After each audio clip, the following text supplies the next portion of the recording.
All right, hello everyone. We're gonna look at my March. What is this going to be? Let's see. It's gonna be in March, but this will be our second paycheck of March, which will be coming up this week. So Wednesday, I'll know exactly what my paycheck will be. But what I like to do is just come in and get a rough estimate of what I should be looking at. So let's go over this. I already told you, I think I already uploaded that particular video already, that I did get a $250 Xfinity prepaid or Xfinity Visa gift card. So I added that to our cell phone bill. So that's up here. What I will be doing is adding, what's that next date? Sorry, next paycheck will be 3/12 full-time paycheck number 2. And I already put down here that I'll have 8.5% savings. Whatever's left over and YouTube will be paid out during this time frame as well. So let's look at our bills, shall we? Oh my goodness. Okay, let's look at it. Walmart credit card, I have not used that at all. Good job, Candace. My Capital One small credit card, yes, that would have like a balance. That's going to be like $260. And you know what? While we're going over this, let me pull this phone out so we can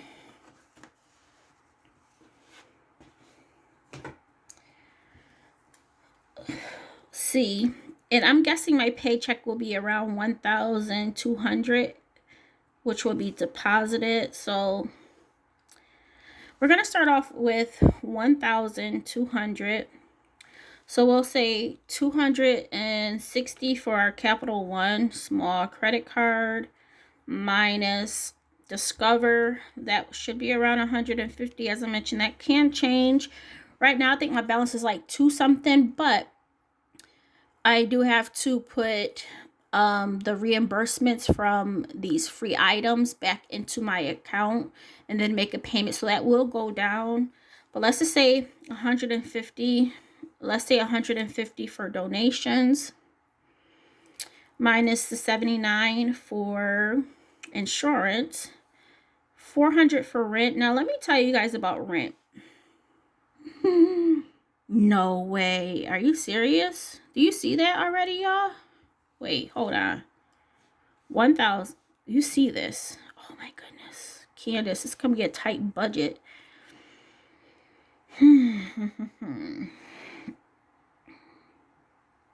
Why does things add up so fast? It's because I'm putting rent in there of 400. But that's okay. Oh my goodness, it's gonna be a tight budget, y'all. Now you may this is what I tell myself. I'm like, Candace, before anything else, when you have these secondary jobs, you never dug into it. So what is the issue now? That's my whole thinking. Like, what's the issue now? Like, there shouldn't be an issue. Anyways, wow, I just can't believe how fast that adds up.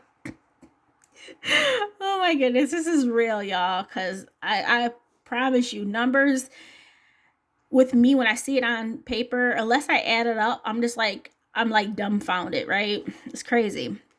But anyways, and I forgot that obviously my hours have been decreased. So this is like how much? $400 difference in my paycheck as well. So that's a big difference too. Okay, Candace, that makes sense.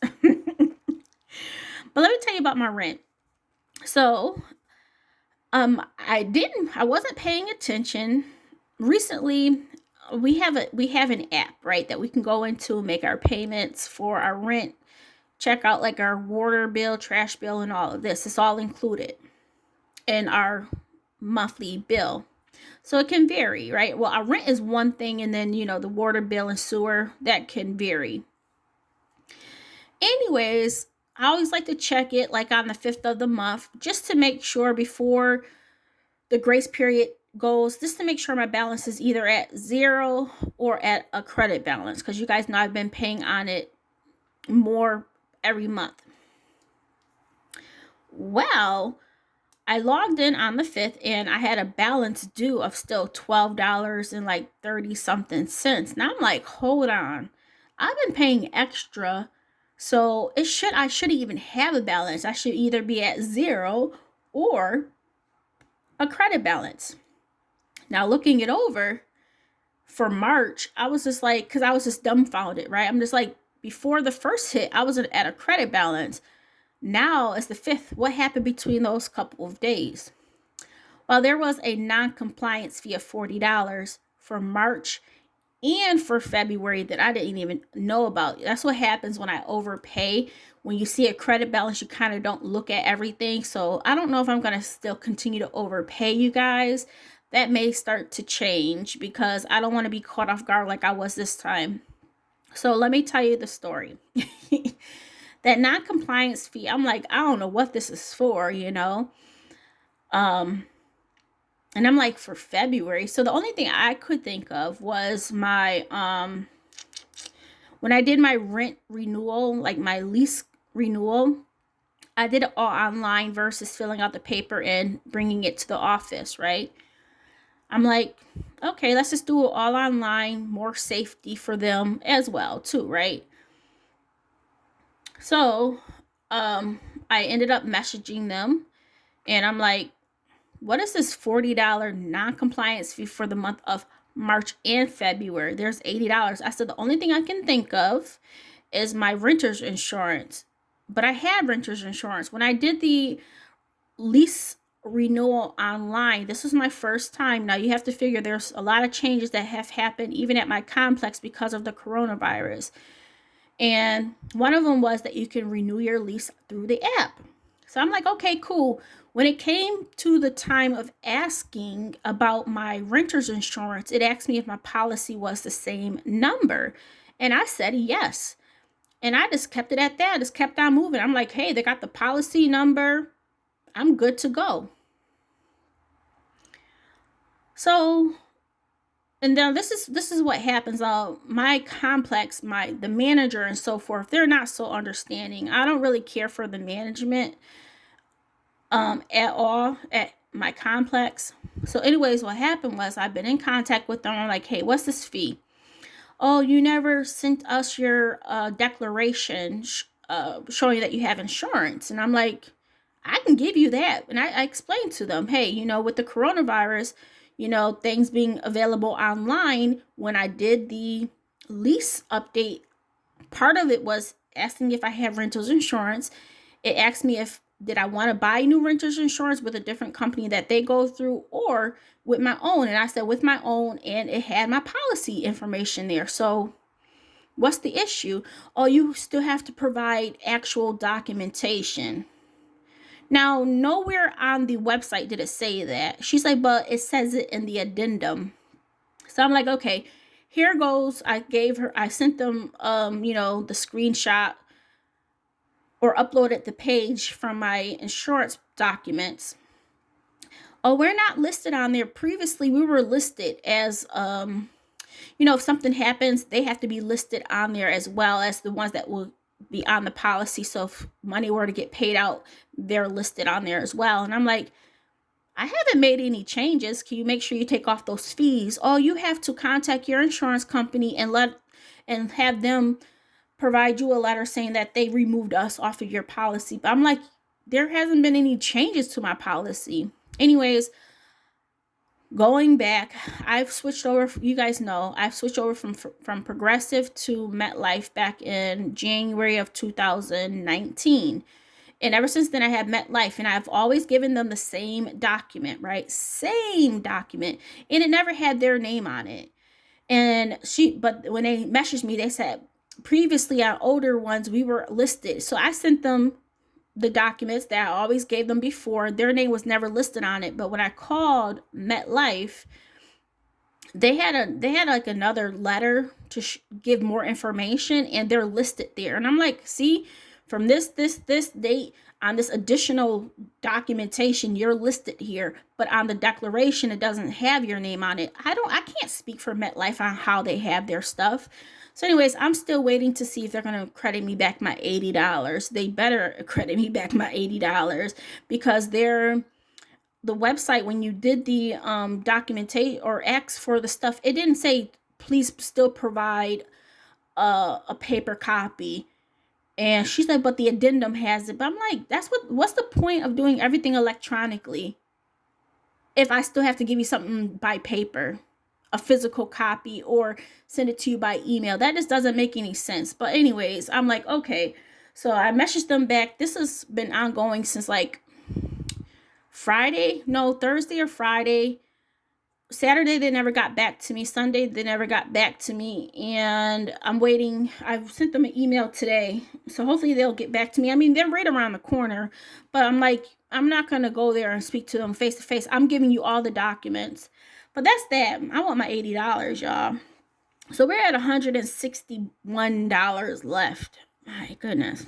Sorry about that whole spiel, but I wanted to, because I told you I will touch on that with you guys, that there was an issue, or that I had to pay an extra 12 something to be caught up with my rent, which didn't make any sense to me. Ooh, okay. All right, so we are definitely going to do gas. So we have to do gas. So that's going to be 30.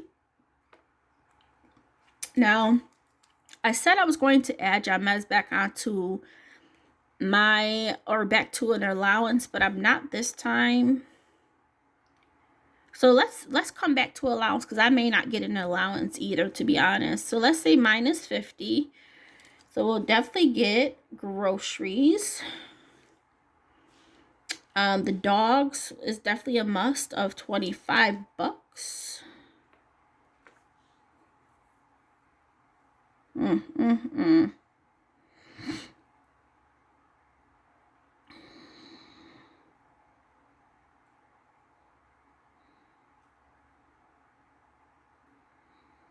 Okay, I guess outing will be 50.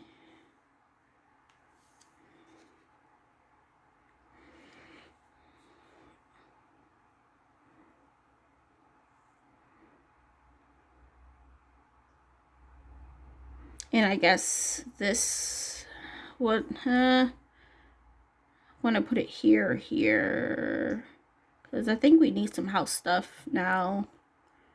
I'll put $6 right here. So you may see we're not going to have enough to put anything in fun. We won't put anything in food out. We won't put anything in laundry, because we still have some money left over. We will put the remaining $6 in our house / couponing. And then outing will definitely get the money. Oh, hopefully you guys can see that. Nope, you guys can't see that. My bad. And outing will get the money, because we have to stay on track so I can pay off this or get to my $500 by May, or yeah, by May. So we're definitely going to stay up with that. So we won't get a buffer. Now, I did mention to you, remember I did have my last Kohl's paycheck. I didn't even write it down here, because you know what? I said, I'm going to keep it to myself. So that's what I ended up doing. It was like $100 after it all, after me paying that extra $12 to my rent, which I used some of that. It was like $123, and then I had to reimburse my mommy maintenance back with $10. So I was left with $100 today, which is the 7th, I believe. Oh no, today is the 8th, and as of today, Jamez wanted the new spicy crispy chicken from McDonald's. He wanted 2 of those, and I wanted to try it. So I spent $22, but that was out of that money. So we still roughly have, let's see, 100 minus 22. I rounded up. So we have $78 left, and that will be our play money. My family member is thinking about coming up here to see me, so I may not even have to do any gas, but I will still put gas in the car. We're still at like half of a tank. So yeah, not too bad, not too bad. But man, why does money add up so fast, y'all? You guys may say, Candace, you are playing, right? No, I'm not playing. Like, I never thought that that would just add up so fast, but I have to remember that I'm working less hours, right? So that's bound to happen, Candace. You're not going to be able to save up like $1,000 like you were before. So that's something I have to really wrap my head around, because before I was able to save up so much, you know, even after every paycheck, and that's not the case anymore. Things have changed. So yeah, that's what we're looking at, y'all. So I won't get an allowance. We won't get any fun. No food out, because we can still use that 70 something, what was it, $78 we still have left in that my last Kohl's paycheck. Maintenance, I'm not putting anything in maintenance, because when I went to go see my family member, we went to the outlets, and Jamez got, you know, stuff that he wanted. He wanted some boots and some new pair of sneakers. So I used that money. And I haven't used my money at all, and I don't plan on to, so we don't really need nothing in this one. The dogs, of course. Laundry, not so much. Once again, house couponing, I feel like we need some paper towels, and I feel like we don't have any more couponing, household or couponing money, because the couponing money that was in there I used for the ice cream, that like cheap ice cream. And when I got the money back from Fetch Rewards, I used it for CVS gift card. And then we have outing. We'll definitely put money in. We won't have a buffer. But yeah, I mean, if it's over $1,200, then of course we'll make adjustments. But so far, this is what I'm thinking I will have to do. I'll come back to you on Wednesday. We'll get the actual amounts, and then we will go from there. All right, you guys. And you know what? When I come to you, on Thursday. So I will be able to come to you on Thursday with the extra income for Kohl's, for Etsy, because I do want to share with you guys my Etsy income. Is not much, but it's anything's better than nothing, right? And my YouTube, because YouTube will actually update for the actual amount. Sometimes it does fluctuate by $1 or $2, so I always wait until the 11th to get the actual amount that I know will be paid out. It may be it would be paid out on the 21st, but that's a Sunday, so I probably won't get it until, because it goes into my Discover savings account, and Discover is kind of slow with the deposit, so it'll probably get uploaded or deposited and available as of the 23rd, but that's okay. That's all right. I know it's coming regardless. I'm not relying on it, which is a good thing. And from there, we'll see if we were able to save up the $580 per month, because that is something we definitely need. All right, y'all. I'm going to stop talking. Thank you guys for watching, and I will talk to you soon. Bye.